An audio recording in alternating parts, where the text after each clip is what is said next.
जय हिंद दोस्तों।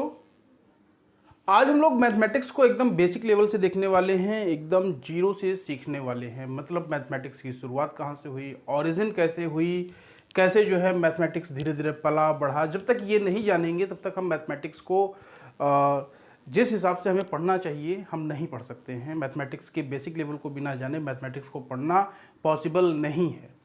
तो चलिए एकदम शुरू से जानते हैं मैथमेटिक्स के बारे में। ये वीडियो आपके लिए बहुत ही इंपॉर्टेंट है। इंपॉर्टेंट इसलिए है क्योंकि हो सकता है आपको ये किसी और प्लेटफॉर्म पर ये सारी जानकारी आपको न मिल पाए।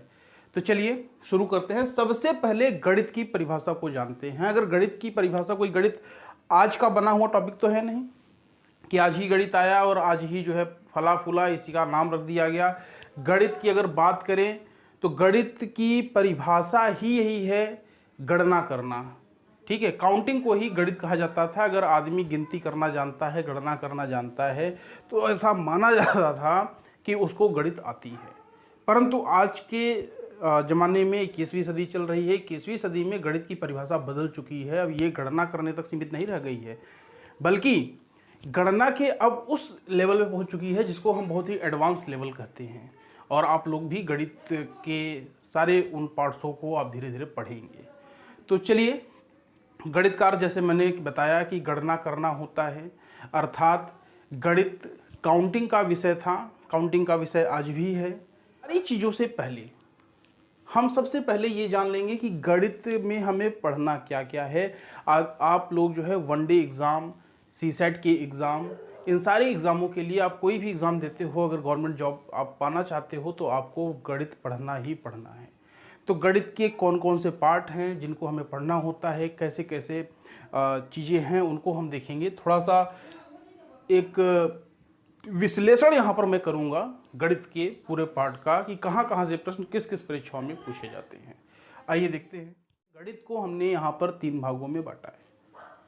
गणित जिसका अर्थ गणना करना है, इसको हमने 3 भागों में बांटा गया है। सबसे पहले अंक गणित, व्यवहारिक गणित और एडवांस मैथमेटिक्स जो आजकल की गणित है।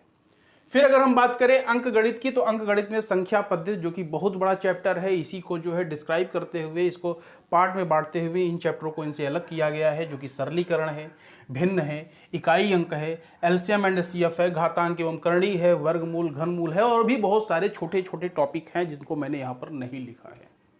फिर अगर हम बात करें ये कहाँ पे पूछे जाते हैं, ये प्रमुखता से कहाँ पे पूछे जाते हैं, आप किस चीज़ की तैयारी कर रहे हैं तो ये चीज़ें आपके लिए इंपॉर्टेंट है। मतलब अंक गणित इंपॉर्टेंट है, ये भी प्रश्न मायने रखता है। तो ये इंपॉर्टेंट कहाँ है, बैंकिंग के एग्जाम में है, रेलवे के एग्जाम में है। बैंकिंग और रेलवे के एग्जाम में इस प्रश्न को प्रमुखता से पूछा जाता है। ठीक है, अब हम बात करते हैं व्यवहारिक गणित के बारे में। व्यवहारिक गणित में हम क्या पढ़ते हैं, जो व्यवहार में आने वाली गणित हो, जैसे औसत हो गया। आप ऐसे प्रश्नों को पढ़ते हैं तो आप लोग देखते हैं कि औसत में व्यवहारिक गणित का इस्तेमाल ज़्यादा होता है। ठीक है, ये सारे चैप्टर्स हैं जिनमें व्यवहार का इस्तेमाल ज़्यादा होता है। कैसे होता है, आप प्रश्नों को देखेंगे तो बड़े आसानी से कोई न कोई उदाहरण देकर के प्रश्न ये पूछा जाता है। औसत हो गया, प्रतिशत हो गया, लाभ हानि हो गई, अनुपात समानुपात हो गया, कार्य तथा समय हो गया। कार्य तथा समय में ही पाइप एंड टंकी को भी ऐड कर दिया गया है, क्योंकि ये मिलते जुलते सवाल हैं, थोड़े बहुत जो है अलग होते हैं, लेकिन अगर वो आप इसके जो है बेसिक कॉन्सेप्ट को देख लेंगे तो आप आसानी से कर सकेंगे। फिर बात करते हैं मिश्रण की, एसआई एंड सीआई। चाल, समय, दूरी को भी इसी में रखा गया है। चाल, समय, दूरी ऑलरेडी 3 पार्ट्स के होते हैं। एक तो साधारण प्रश्न पूछे जाते हैं, दूसरा रेलगाड़ी से संबंधित प्रश्न पूछे जाते हैं, तीसरा नाव से संबंधित प्रश्न पूछे जाते हैं। तो नाव चूंकि धारा से रिलेटेड है, रेलगाड़ी में रेलगाड़ी की लंबाई भी होती है, तो इसलिए इसको 3 श्रेणी में रख करके देखते हैं।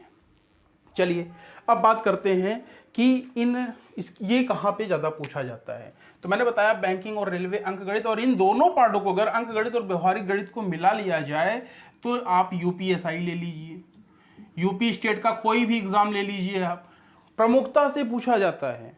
ठीक है, आप एसएससी को ले लीजिए, एसएससी तो बहुत ज़्यादा प्रश्न पूछता है, लेकिन थोड़ा सा वो एडवांस को भी ऐड करते हुए चलता है। ठीक है, एसएससी क्या करता है, इन पर थोड़ा सा कम ध्यान देता है, लेकिन ये एडवांस पे भी ध्यान देता है। मतलब मेंसुरेशन को प्रमुखता से पूछता है।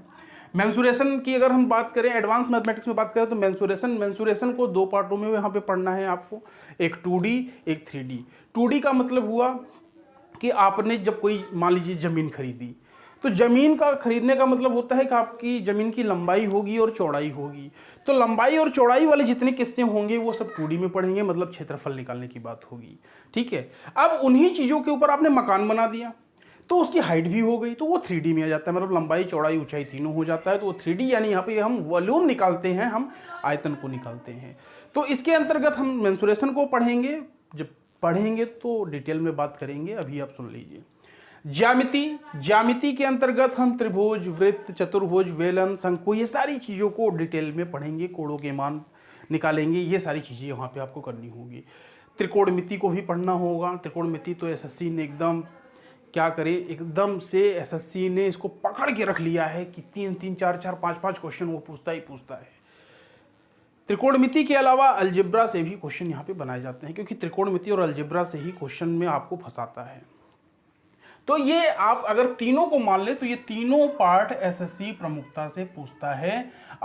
अगर आप रेलवे की तैयारी कर रहे हैं, यूपीएसआई की तैयारी कर रहे हैं, यूपी ट्रिपल एससी की तैयारी कर रहे हैं, ठीक है, इन सब चीज़ों की अगर तैयारी कर रहे हैं, आप किसी भी स्टेट लेवल के एग्जाम की तैयारी कर रहे हैं, तो आप इधर से पढ़ना शुरू कीजिए। ये फिर ये थोड़ा सा कम भी आपका रहेगा तो ये पढ़ लीजिए, कम चला लीजिए, आपका काम बन जाएगा। परंतु अगर आप एसएससी की तैयारी कर रहे हैं, एसएससी सीजीएल क्रैक करना चाहते हैं, तो आप इधर से मत पढ़िए भाई, इधर तो आपको आना ही आना चाहिए, आप इधर से तैयारी करिए।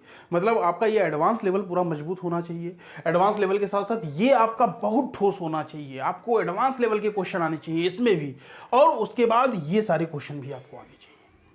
यहाँ से ज़्यादा क्वेश्चन होंगे, यहाँ से उससे कम थोड़े से क्वेश्चन होंगे, यहाँ पे सबसे कम क्वेश्चन होंगे। ये आपको मैं एसएससी सीजीएल वगैरह की बात कर रहा हूँ। और अगर आप सी सेट की बात करते हैं तो सी सेट में आप यहाँ व्यवहारिक गणित से ज़्यादा प्रश्न पूछे जाते हैं।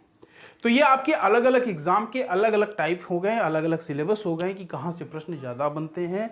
ये आपको जानकारी होना अति आवश्यक है, क्योंकि आप पढ़ रहे हैं, आप तैयारी किस चीज़ की कर रहे हैं आपको पता ही नहीं पूछा जा रहा है। टीचर जो भी पढ़ा रहा है पढ़ते चले जा रहे हैं। यूट्यूब पे और हर जगह ऑनलाइन प्लेटफॉर्म पे इतने सारे वीडियो हैं, आप लोग देखते चले जा रहे हैं, आपके काम की है कि नहीं है। ठीक है, तो कहने का मतलब ये है कि आप उन्हीं चीज़ों को पढ़िए जिनकी आपको ज़रूरत है। चलिए अब आगे बढ़ते हैं।